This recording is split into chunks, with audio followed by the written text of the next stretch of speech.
بسم اللہ الرحمن الرحیم۔ وائس آف اختر کے معزز ناظرین کو السلام علیکم۔ ایک بادشاہ کی 7 بیٹیاں تھیں۔ ایک دن بادشاہ بہت خوش ہوتا ہے اور اپنی 7 بیٹیوں کو بلا کر پوچھتا ہے کہ میں تم سب سے ایک سوال پوچھوں گا اور اگر جواب اچھا لگا تو تمہارا من چاہا انعام بھی دوں گا۔ سب ایک قطار میں کھڑی ہو جاؤ اور ایک ایک کر کے بتاؤ کہ تم کس کا دیا کھاتی ہو، کس کا دیا پہنتی ہو۔ 7 میں سے 6 بیٹیوں نے کہا، ابا حضور آپ کا دیا کھاتے ہیں اور آپ کا دیا پہنتے ہیں، آپ ہی کی وجہ سے ہماری یہ شان و شوکت ہے۔ یہ سن کر بادشاہ بہت خوش ہوا اور سب کو اس کی من پسند چیز دے دی۔ جب سب سے چھوٹی بیٹی کی باری آئی تو اس نے کہا کہ میں اللہ کا دیا کھاتی ہوں اور اپنی قسمت کا پہنتی ہوں اور یہ میرا نصیب ہے۔ بادشاہ یہ سنتے ہی آگ بگولا ہو گیا اور کہنے لگا، اے کم بخت، تو نے میری ناشکری کی ہے، تجھے اس کی سزا ضرور ملے گی۔ شہزادی نے کہا، جو حکم ابا حضور۔ بادشاہ نے سپاہیوں کو حکم دیا کہ جاؤ اسے جنگل میں چھوڑ آؤ، میں بھی دیکھوں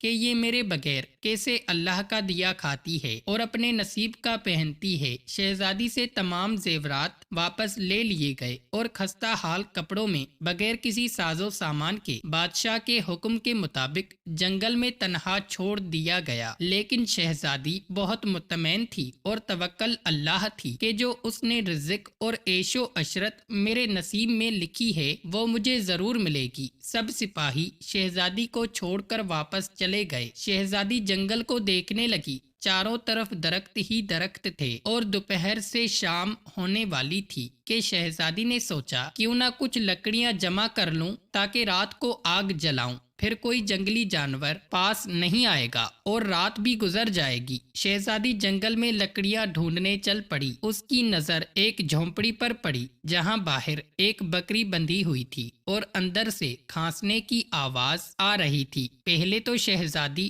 بہت حیران ہوئی کہ اتنی ویران جگہ پر جھونپڑی۔ جب وہ جھونپڑی کے اندر داخل ہوتی ہے تو کیا دیکھتی ہے کہ ایک بوڑھا ضعیف ایک چارپائی پر لیٹا ہے اور کھانستے کھانستے پانی پانی پکار رہا ہے۔ شہزادی ادھر ادھر دیکھتی ہے تو کونے میں ایک پانی کا گھڑا پڑا ہوتا ہے۔ وہ گلاس میں پانی بھر کر بوڑھے ضعیف کو پلاتی ہے اور جھونپڑی کی صاف صفائی کرتی ہے۔ اتنے میں بوڑھا ضعیف شہزادی سے پوچھتا ہے کہ بیٹی تم کون ہو اور اتنے بڑے جنگل میں تم اکیلی کیا کر رہی ہو؟ تب شہزادی اسے بتاتی ہے کہ وہ یہاں تک کیسے پہنچی۔ بوڑھا ضعیف اسے جھونپڑی میں ہی رکنے کا بولتا ہے اور کہتا ہے کہ میں شہر میں کام کرتا ہوں، صبح شہر چلا جاؤں گا اور 8 دن کے بعد آؤں گا، تم یہی رہو اور جھونپڑی میں کھانے کا سامان ہے اور ندی پاس ہی ہے، تم وہاں سے گھڑا بھر لیا کرنا۔ صبح کو بوڑھا ضعیف شہر چلا جاتا ہے اور شہزادی یہاں اکیلی جھونپڑی میں صاف صفائی کر کے بکری کا دودھ نکالتی ہے، آدھا اپنے لیے رکھ لیتی ہے اور آدھا باہر ایک کونے میں برتن میں ڈال کر رکھ دیتی ہے کہ رات کو کوئی جانور بھوکا یا پیاسا ہوگا تو پی لے گا، اور خود اندر آ کر سو جاتی ہے۔ صبح سویرے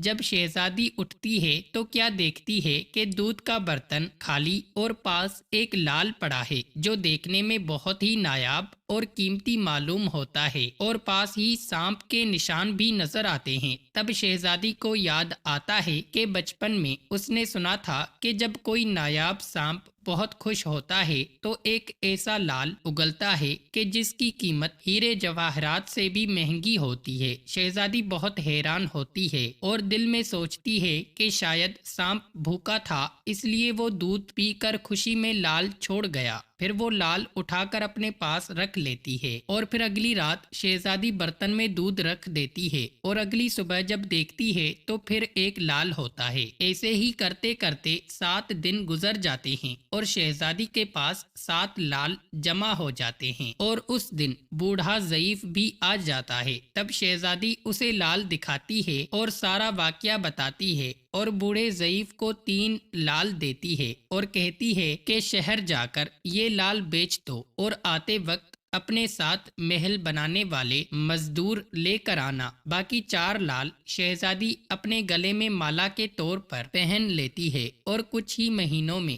جنگل میں ایک عالی شان محل تیار ہو جاتا ہے جس میں بوڑھا ضعیف اور شہزادی رہنے لگتے ہیں۔ ایسا خوبصورت محل جس میں ہر آسائش، نوکر چاکر، دنیا کی تمام نعمتیں موجود ہوتی ہیں۔ شہزادی جنگل میں لکڑی کی ایک فیکٹری لگا دیتی ہے جس میں غریب کام کرتے ہیں اور ان کی روٹی بھی چلتی رہتی ہے۔ دیکھتے ہی دیکھتے جنگل شہر نما بن جاتا ہے اور دور دور تک دھوم مچ جاتی ہے کہ شہزادی بہت رحم دل ہے۔ یہ خبر ایسے ہی بادشاہ تک پہنچتی ہے تو بادشاہ کے دل میں اشتیاق ہوتا ہے کہ دیکھوں تو صحیح کون سے ملک کی شہزادی ہے جس کی اتنی تعریف ہے۔ بادشاہ سپاہیوں کے ہاتھ شہزادی سے ملنے کا پیغام بھیجتا ہے۔ یہاں شہزادی کے سپاہی جب شہزادی کو بتاتے ہیں تو شہزادی یہ حکم دیتی ہے کہ بادشاہ سلامت ایک شرط پر ہم سے مل سکتے ہیں کہ وہ اپنی تمام بیٹیوں کے ساتھ آئیں۔ سپاہی جا کر بادشاہ کو پیغام دے دیتے ہیں۔ ایک دن بادشاہ اپنی تمام بیٹیوں کے ساتھ شہزادی کے محل جاتا ہے۔ شہزادی ان سب سے ملتی ہے چہرے پر نقاب کر کے اور ان کے لیے 7 رنگ کے کھانے پیش کرتی ہے اور ہر کھانے کے ساتھ اسی رنگ کا جوڑا زیورات پہن کر آتی ہے۔ محل کی شان و شوکت، خوبصورتی اور شہزادی کا انداز بادشاہ اور تمام شہزادیوں کو بہت حیران اور متاثر کرتا ہے۔ آخر میں بادشاہ شہزادی سے کہہ ہی دیتا ہے کہ تم میری بیٹی کی جگہ پر ہو اور میں بھی تمہارے کہنے پر اپنی تمام بیٹیوں کے ساتھ آیا ہوں، پھر ہم سے یہ پردہ کس لیے؟ بہت اصرار پر شہزادی کہتی ہے ٹھیک ہے، میں تیار ہو کر آتی ہوں۔ سب شہزادیاں آپس میں سرگوشی کرنے لگتی ہیں کہ اتنی تو تیار ہے، اتنی مہنگے زیورات پہنے ہیں، اب اور کتنا تیار ہو کر آئے گی۔ اتنے میں کیا دیکھتے ہیں کہ دور سے ایک خستہ حال کپڑوں میں کوئی آ رہا ہے اور غور کرنے پر بادشاہ کو یاد آتا ہے کہ